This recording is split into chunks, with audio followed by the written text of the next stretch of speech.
waktu musim-musim pemilihan presiden itu Mas, itu di kantor tuh cukup heboh.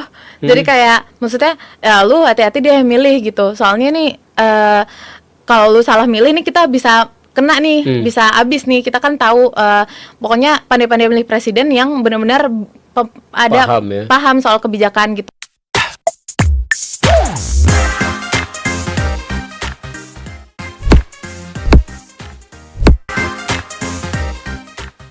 Assalamualaikum warahmatullahi wabarakatuh. Ketemu lagi dengan saya Kozin Amirullah di podcast Pejuang. Podcastnya para pejuang. Pejuang apa saja?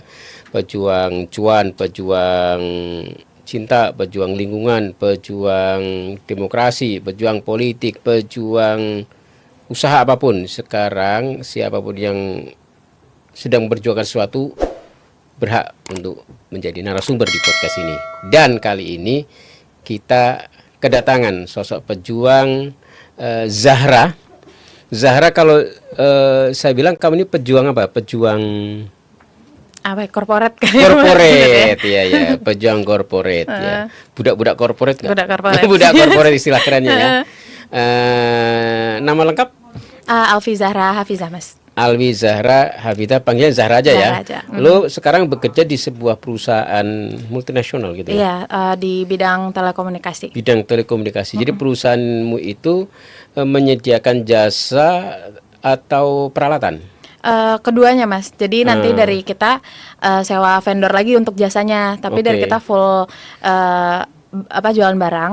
Tapi nanti kita sediain jasa juga nih untuk pemasangannya, tapi kita sewa yang lain, vendor lain juga gitu. Oh, user lu siapa?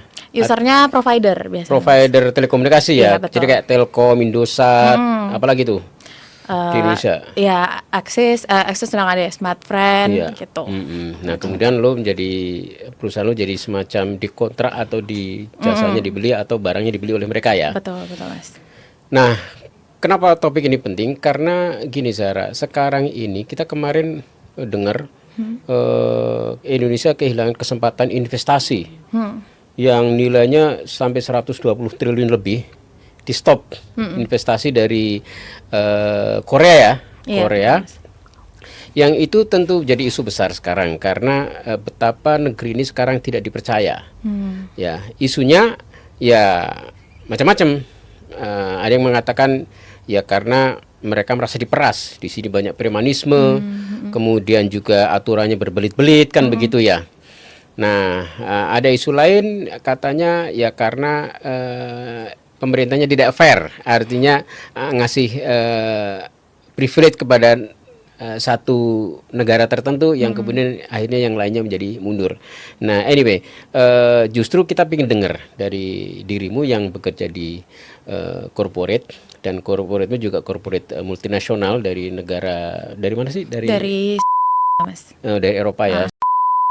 Oke. Nah, jadi sebenarnya kamu sebagai bagian dari sebuah korporasi internasional yang tentu invest dan kemudian mengoperasikan bisnis ini, itu yang kamu rasakan itu sekarang seperti apa? Kalau misalkan dari sisi perusahaannya sendiri sih memang dalam setahun belakangan ya itu bisnis memang cukup anjlok sih Mas sebenarnya. Kayak dalam setahun kita kehilangan cukup besar bisnis di di perusahaanku sendiri. Nah, dan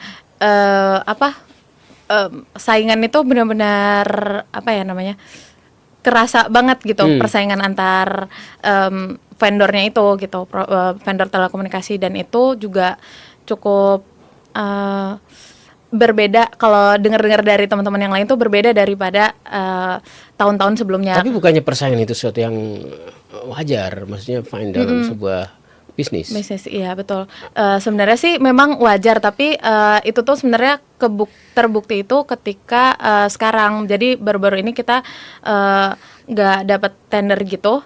Nah, dan itu kelihatan dari biasanya tuh kan dari vendor besar itu tuh minimal tuh dapat project gitu, at least satu wilayah gitu kan, untuk satu wilayah pembangunan telekomunikasi. Nah, tapi ini kita benar-benar nggak dapat sama sekali, dan itu nggak cuma terjadi di perusahaanku aja, tapi di beberapa perusahaan lain gitu. Jadi aneh ya.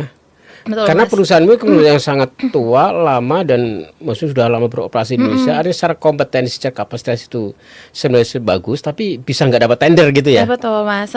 Karena kayak dengar dari yang lain juga ini tuh bisnis terburuk selama mereka udah 20 tahunan di Di perusahaan Indonesia. ini, tapi Ini tahun terburuk. tahun terburuk, bisnis paling anjlok gitu di antara tahun-tahun sebelumnya gitu. Oh. Apakah ini juga efek dari efisiensi pemerintah? Kalau untuk efisiensi sih sejujurnya aku kurang tahu ya Mas. Cuman memang tadi setelah pemaparan dari BOD-nya, ya memang itu kemungkinan besar dampak dari kebijakan pemerintah juga gitu sih Mas. Gitu. Atau mungkin tadi seperti yang investor dari Korea yang akhirnya tarik diri itu, mungkin karena pemerintahnya tidak ngasih iklim yang fair terhadap dunia usaha. Ada privilege tertentu dari investor tertentu begitu gitu mungkin. Kalau untuk investor sih aku sendiri kurang paham, tapi memang iklim yang diciptakan sama pemerintah sekarang itu memang terasa kurang fair sendiri untuk di industri telekomunikasi sendiri sih Mas. Karena sejujurnya sih kalau cerita-cerita bareng senior-senior yang udah lama pun terlihat dari pemerintah ini nggak terlalu paham tentang industri ini gitu. Karena kayak apa ya namanya pembagian vendor-vendor yang harusnya rata dan semuanya itu dapat itu juga nggak terjadi sekarang. Terus juga apalagi mungkin itu malah bikin tambah sentimen di mana cuman negara tertentu aja nih yang dapat yang perusahaan dari negara tertentu yang dapat si tendernya itu gitu. Oh ya? Ya. Dari boleh sebut negaranya? Dari Cina. Dari Cina. Oh jadi kan brand-brand di Cina yang terkait dengan telekomunikasi itu misalnya apa Huawei, Betul. apalagi tuh Ada Xiaomi, ada kalau telekomunikasi itu ada Huawei dan ZTE Mas. ZTE apa sih? Iya, ZTE. ZTE. Jadi mereka malah yang dapat ya. Iya. Jadi nggak fairnya di situ dong. Karena yang soal investasi yang dicabut itu kan juga rencananya investasi baterai itu. Oh iya. Itu juga gara-gara kita dibombardir dari Cina juga kan. Iya kan, yang masuk Cina semua akhirnya Korea ya mungkin nggak ada prospek lah di Indonesia, lebih baik cari negara lain kan gitu, ke Vietnam, mungkin ke Thailand begitu ya. Jadi problemnya adalah di kebijakan. Dan ini guys, saya kira memang ini adalah efek dari negara yang kepemimpinannya didominasi oleh aktor-aktor politik saja. Yang tingkat kapasitas teknokratiknya itu rendah, sehingga mereka tidak tahu, tidak paham harus memberikan iklim yang kompetitif terhadap, yang fair terhadap dunia bisnis begitu. Betul sih Mas. Jadi kemarin tuh kalau tahun lalu tuh isunya Starlink yang dari Elon Musk itu Mas. Oh ya, yang itu kan pakai satelit ya. Nah, kalau itu masuk ke Indonesia itu kan ada omongan ya dari pemerintah kalau misalnya itu bakal dimasukin ya ke Indonesia itu bakal bebas gitu ya. Maksudnya ada omongan yang kayak bisa aja masuk, terus kayak ada yang bilang nanti kalau misalkan bisnis telekomunikasi di Indo malah jadi anjlok gimana, terus komennya itu malah dari pemerintah tuh bilang ya berarti itu kan namanya bisnis, kalian harus bisa bersaing. Padahal kalau dari teman-teman yang udah lama di Telekom itu omongannya tuh itu nggak sesederhana bisnis aja gitu sebenarnya. Karena untuk masalah Starlink itu juga kan data kita itu juga ada kebijakan yang harus dibikin dan segala macam. Dan di beberapa setauku juga di beberapa negara yang memang udah maju itu memang udah dibatasi juga gitu kan Mas. Walaupun sebenarnya memang lebih murah, menjangkaunya lebih luas, tapi banyak hal yang cukup dipertaruhkan juga karena kan telekomunikasi itu kan kita benar-benar bisa sampai ngedengar perbincangan orang gitu. Dan itu dari providernya itu megang gitu kan Mas. Jadi itu sebenarnya sangat membahayakan kita juga dan termasuk membahayakan negara kan gitu. Negara betul. Justru kemarin itu omongannya karena ini vendor dari negara tertentu aja yang dapat itu emang sampai jadinya itu kok pemerintah ini nggak sampai kepikiran ya bahwa itu tuh bisa ngebikin kita bisa jadi nanti dimonopoli atau nanti mengalami ketergantungan. Ketergantungan. Kan gitu. Jadi kita bisa membayangkan betapa dalam tanda kebodohan itu ya dengan mengatakan bahwa ini kan bisnis, ini urusan kalian, kita nggak ikut. Loh, kalau pemerintah nggak ikut dan nggak ngatur, lah terus apa fungsi lo? Apa fungsi pemerintah kan gitu ya? Iya betul Mas. Apalagi gitu. hajat orang besar kan, orang telekomunikasi ini kan kayak di perusahaanku sendiri itu mungkin hampir 1.000 atau 1.000 lebih gitu kan ya Mas. Karyawan. Dan ketika ini terjadi emang banyak banget akhirnya yang lepas Mas. Di layoff ya? Di layoff betul. Jadi atau akhirnya orang harus ada yang proyeknya kan nggak begitu besar juga kan ya Mas. Jadi akhirnya orang berusaha mencari kerjaan tapi ya lapangan kerja juga nggak sebanyak itu gitu. Lo aman gak nih? Aku sejujurnya baru kena Mas. Ya Allah, kamu baru kena layoff? Baru kena aja. Jadi aku Selasa besok itu hari terakhir. Tapi alhamdulillah udah dapat kerjaan baru untuk di awal bulan. Cuman ya memang masalahnya kejadiannya nggak di aku aja gitu. Tapi di teman-teman yang lain banyak dan itu cukup memprihatinkan juga karena banyak dari teman-teman tuh yang udah berkeluarga kan di telekomunikasi itu kan industrinya besar tapi biasanya orangnya itu aja Mas, ganti-ganti antar industri itu kan.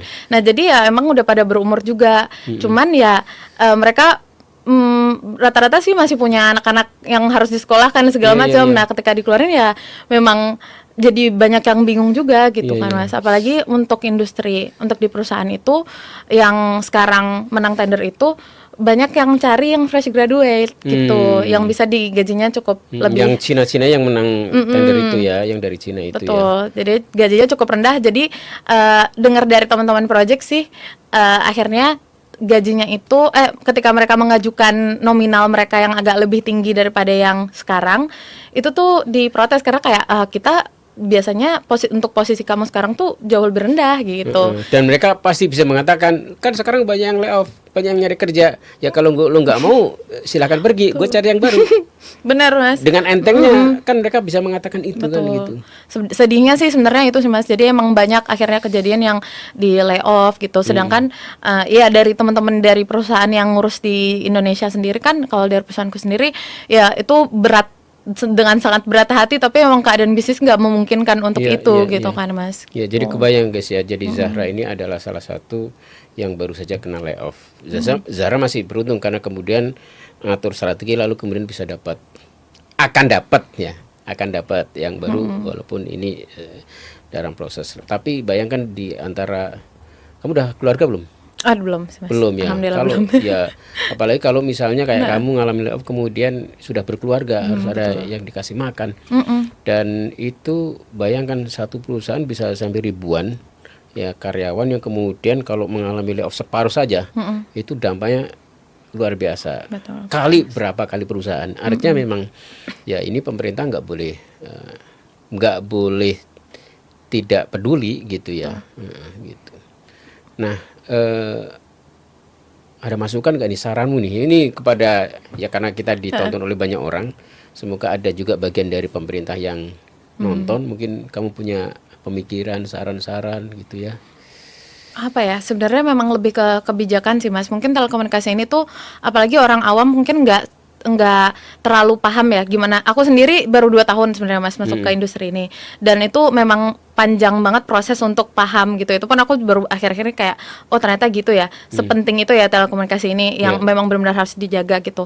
Nah memang dan aku lihat tuh dari pemerintah tuh nggak seserius itu untuk menanggapi hal-hal seperti ini kayak gitu. Apalagi yang bagian telekomunikasi, mungkin entah itu karena pengetahuannya yang nggak pemahaman tentang telekomunikasi nggak sejauh itu. Cuman ya memang kebijakan pemerintah itu berpengaruh banget sama iklim di industri telekomunikasi sendiri gitu. Sampai kemarin itu sebenarnya dari waktu musim-musim pemilihan presiden itu Mas, itu di kantor tuh cukup heboh. Jadi kayak maksudnya ya lu hati-hati dia milih gitu. Soalnya nih kalau lu salah milih nih kita bisa kena nih, bisa abis nih. Kita kan tahu pokoknya pandai-pandai milih presiden yang benar-benar Paham ya. paham soal kebijakan gitu, dan nggak ada kayak keterlibatan lah sama negara-negara tertentu gitu ya. Dan sekarang jadi kenyataan ya. Iya, cukup jadi omongan juga sih jadi Mas. Maksudnya itu emang udah ditakutin sebenarnya dari awal, dari ya awal akhir-akhir 2023 ya berarti.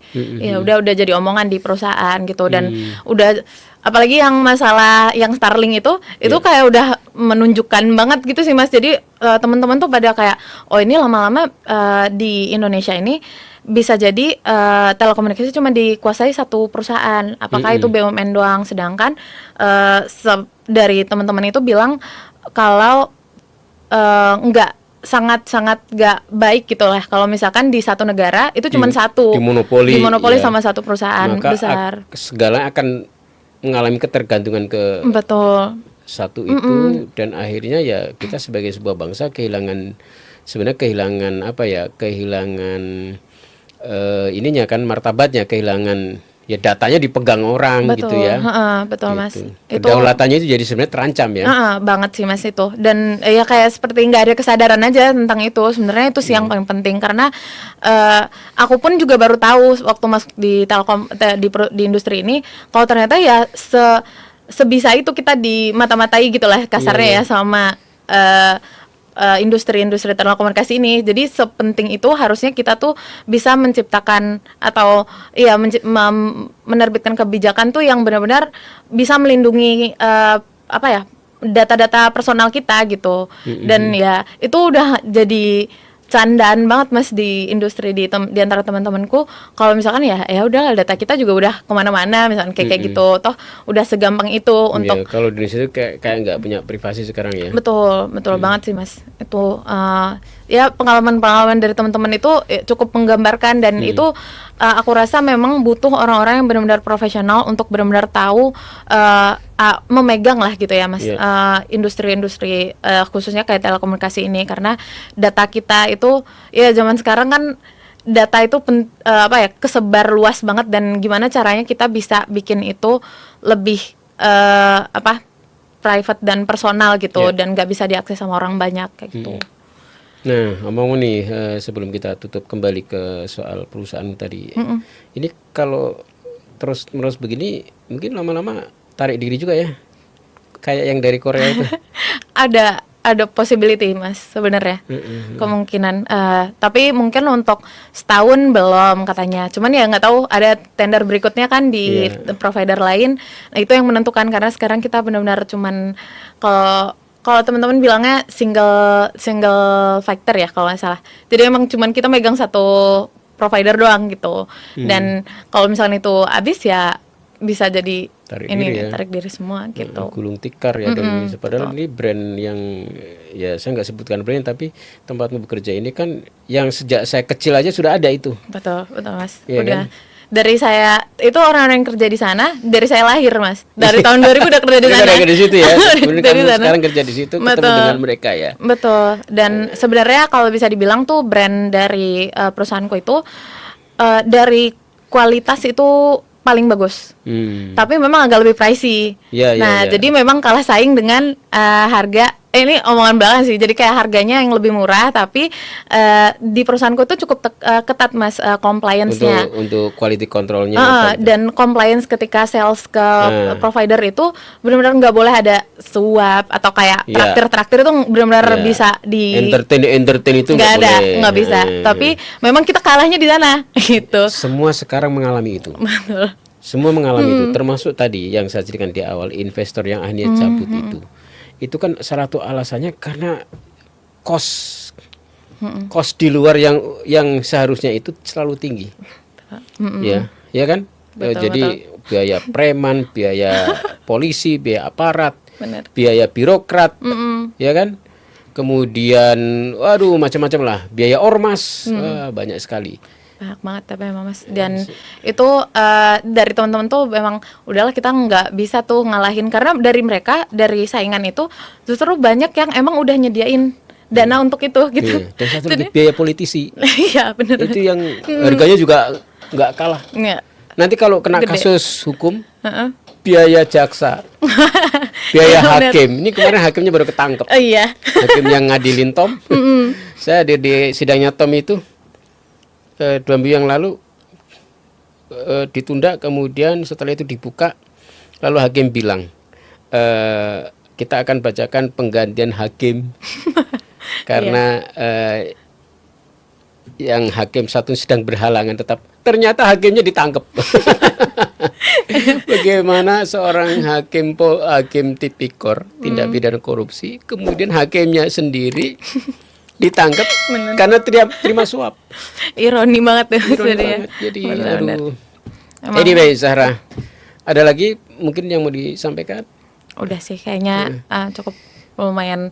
Ya emang kayaknya masalahnya banyaknya di ke ranah sana sih ya Mas. Emang ke pemerintahan itu sangat tergantung ya apapun bisnis sekarang. Jadi belum masalah pajak, entah itu masalah kebijakan juga itu sangat berpengaruh dan sayangnya itu berdampak kalau dulu aku ngeliat-liat orang ya, sekarang dampaknya aku langsung ngerasain, dan itu benar-benar untungnya aku masih alhamdulillah dapat pekerjaan baru, ya teman-teman lain belum tentu, dan itu sedih banget sih lihat teman-teman yang kita biasa kerja bareng dan segala macam sekarang udah pusing mikirin nasibnya ke depan, mau cari makannya seperti apa, dan itu benar-benar tergantung ke kebijakan pemerintah yang ya sekarang acak-adut banget ya, nggak ngerti arahnya kemana, dan urgensinya itu nggak kelihatan lagi apa ya, urgensi kebijakannya itu nggak